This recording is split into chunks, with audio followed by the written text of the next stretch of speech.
자, 이번 시간에는 그 심층 표현의 중요도에 대해서 한번 살펴보겠습니다. 우리가 뉴럴 네트워크가 요즘에 굉장히 잘 동작한다는 사실에 대해서 많이 들어봤을 겁니다.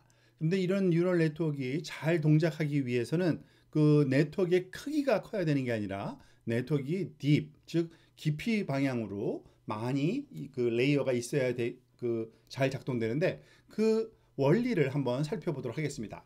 즉 심층 표현에 대한 직관을 한번 살펴보도록 하겠습니다. 우선 가장 복잡한 문제 중에 하나, 전형적인 그 인식 문제이지만 얼굴, 페이스 레코그니션을 한번 살펴보도록 할까요? 이와 같은 그 얼굴 사진이 여기 보여지고 있는데, 이와 같은 얼굴 사진을 입력으로 하는 첫 번째 레이어에 하는 역할들은 지금 여기 그림에서 보는 것과 같이, 여기서는 하나, 둘, 셋, 넷, 다섯, 여섯, 6, 4, 24, 24개의 노드를 가정하고 그 그림을 한번 그려본 건데요.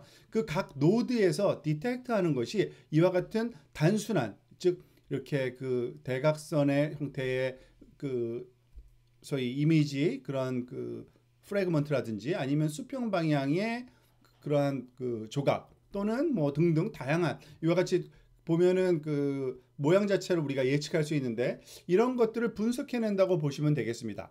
물론 좀 더 우리가 아직 배우지는 않았습니다만 컨볼루션 뉴럴 네트워크에 들어가면 요 의미가 좀 더 명확해지는데, 지금은 그 개념만 설명하기 위해서 이러한 그 그림을 그려서 쓰는데요. 이 전체에서의 그런 요런 하나의 요소를 찾는 게 아니라 이 그림에서는 그 전체의 한두 가지 그러한 방향을 찾는다, 뭐 이렇게 이해를 하시면 되겠습니다. 컨볼루션 뉴럴 네트워크에서는 모든 부분에서 다 찾아내는 좀 더 어드밴스드 된 테크닉이라고 보시면 되고요. 그 내용은 나중에 살펴보도록 하겠습니다. 자, 이와 같이 입력된 이 값들을 가지고서, 즉 다양한 그러한 방향으로 뻗어 있는 이러한 그 선형적인 요소들, 엣지들을 가지고서 어떤 모양의 그런 테두리를 우리가 만들 수가 있을 겁니다.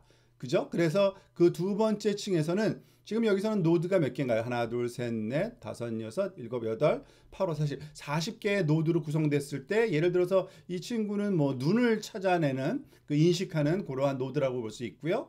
뭐 여기 코도 있고요. 그죠? 코를 찾아내는 노드, 뭐 등등 다양하게, 입도 있고요. 이와 같이 그 단순한 그런 형상으로부터 조금 더 복잡한 모양을 찾아낼 수 있고요. 이 모양을 다시 조합을 하면은, 눈과 코와 입을 적당히 조합을 하면은 이 세 번째 레이어에서는 그것을 또 컨비네이션 해가지고 다양한 그러한 모양의 얼굴들을 만들어내게 되는 겁니다. 그리고 결국에는 그 얼굴 중에 누구와 가장 비슷한지 찾아내면은 마지막 Y 그 해시라는 이런 그 마지막 단계에서는, 출력에서는 누구인지 판단할 수 있는 이러한 그 원리로 동작된다고 보시면 되겠습니다.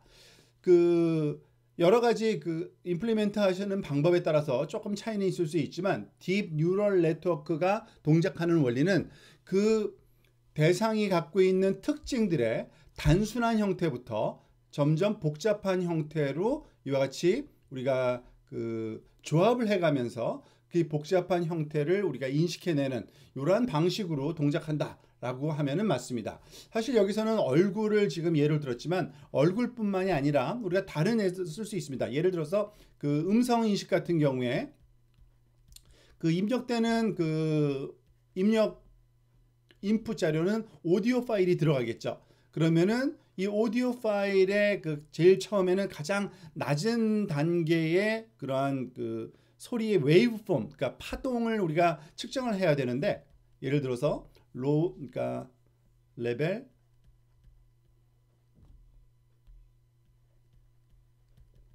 오디오 웨이브폼을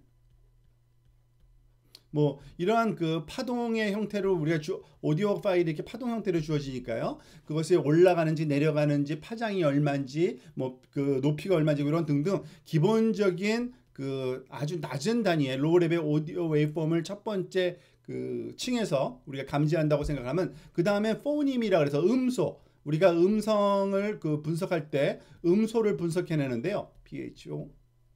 PHONEMES 포님스라 그래서 우리 예를 들어서 뭐 스펠링이죠. 뭐 C라든지 뭐 A라든지 아니면 T 뭐 등등 이와 같이 각각의 그 소위 단어를 구성하는 데 사용되는 가장 작은 단위인 음절, 음소라고 보통 부릅니다. 이것들을 연결해서 우리가 또 단어를 그 조합해낼 수 있는 거고요. 이 단어들을 조합하면 또 뭐가 됩니까? 문장과 구가 되죠. 문장 또는 구를 만들 수 있을 겁니다.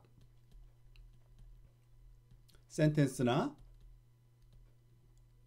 phrase를 우리가 만들어내서 이 내용을 우리가 이해할 수 있게 되는 이런 식으로 굉장히 복잡한 그러한 그 인식 문제나 또는 그 우리가 해석을 하는데 뉴럴 네트워크가 사용되면은 각각의 층들은 아주 단순한 형태, 그것의 특징들의 단순한 형태로부터 점점 복잡한 형태로 조합해 나가는 이런 형태로 동작한다라고 이해하시면 되겠습니다. 자, 또 다른 그러한 그 시각으로 우리가 딥러닝의 장점을 한번 살펴보도록 하겠는데요. 그 Circuit Theory, 회로 이론이라는 것이 있습니다. 이 회로 이론에 따르면 비공식적으로 말해서 그 얕은 네트워크로 계산하는 데는 아주 기하급수적으로 더 많은 그 은닉 유닛이 필요한 것을 작은 L층 심층 신경망으로도 계산할 수 있는 함수가 있다. 여기서 말하는 그 작은 것은 그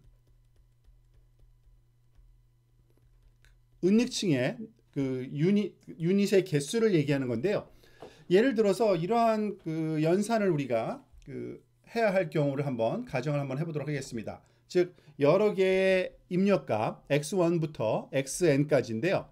x1부터 xn까지의 그 입력값이 있는데 그 각각의 그러한 그 극성을 판단해서 우리가 결정을 내리는 어떤 함수, 즉 이러한 연산을 한번 해볼까요? y의 결과값은 그 x1과 그리고 익스클루시브 OR 연산을 한 x2 그것과의 또 익스클루시브 XOR라고 표현을 하겠습니다. 익스클루시브 OR 연산을 한 x3 등등해서 모든 그 익스클루시브 OR 함수로 연결된 x1부터 xn까지의 그 결과를 출력하는 이 y를 출력하는 이런 연산을 우리가 한번 가정을 한번 해보도록 하겠습니다.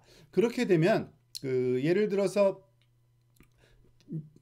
딥 뉴럴 네트워크로 이거를 구현한다면 x1과 x2가 들어가서 여기서는 그 익스클루시브 OR 연산을 수행한다고 보면 되는 겁니다. 하나의 노드에서 그것을 수행한다고 보시면 되고요. 그 다음에 x3, x4가 들어가서 익스클루시브 OR 연산을 수행하는 노드가 또 필요하겠죠.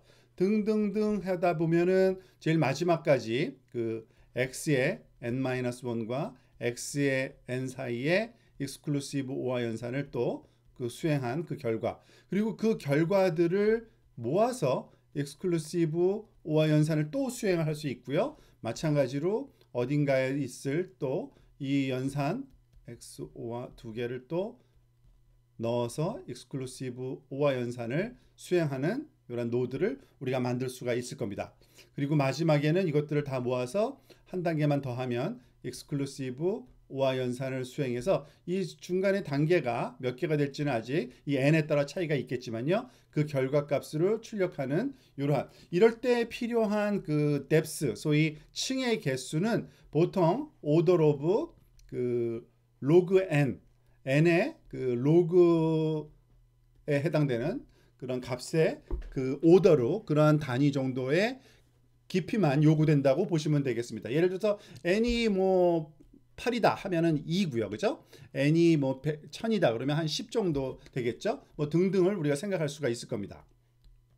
즉 이렇게 간단해 보이는 그러한 그 네트워크 구조로도 이것을 할 수 있지만 만약에 이와 같은 그 뉴럴 네트워크의 뎁스 구조를 쓰지 않는다면 어떤 일이 발생하냐면 하나의 x1, x2, x3 해가지고 xn까지 있는 입력값을 하나의 층으로만 우리가 그 소위 계산을 해서 그 결과값을 조합을 해서 y값을 만들어낸다 라고 한번 생각을 한번 해볼까요? 그러면은 이 개수는 어느 정도가 필요하냐면 무려 그 우리가 그 대충 짐작할 수 있는 거는 2의 n-1개 정도의 노드가 필요하다는 것을 알 수 있습니다. 즉 exponentially large, 지수승으로 커지는 거죠. 이 소위 노드 개수가. 그래서 exponentially large다. 즉, 그 기하급수적으로 더 많은 은닉 유닛이 필요하다라는 것이 바로 이겁니다. 그래서 좀 더 그 수학적으로 표현을 하면 order of 2의 n승 정도의 크기를 갖는 그러한 그 노드를 우리가 갖게 되는 겁니다. 뭐 예를 들어서 그 여기 2의 n이 말하자면은 그 8이다 하면은 여기서는 3개 층으로 우리가 충분히 가능했었잖아요. 8일 경우에. 근데 2의 8승이면 얼마입니까? 256인가요? 아마 256 정도의 크기로 엄청나게 그 많은 그러한 그 유닛을 요구하는 것이 알 수 있습니다. 바로 이게 딥러닝의 장점이고요. 딥러닝이 동작하는 원리는 앞에서 생각한 살펴본 것처럼 간단한 그 특징부터 복잡한 특징을 조합해 나가는, 그리고 그것 때문에 이와 같이 그 기하급수적으로 줄일 수 있는 필요한 연산을, 그러한 특징을 갖는다라고 이해하시면 되겠습니다.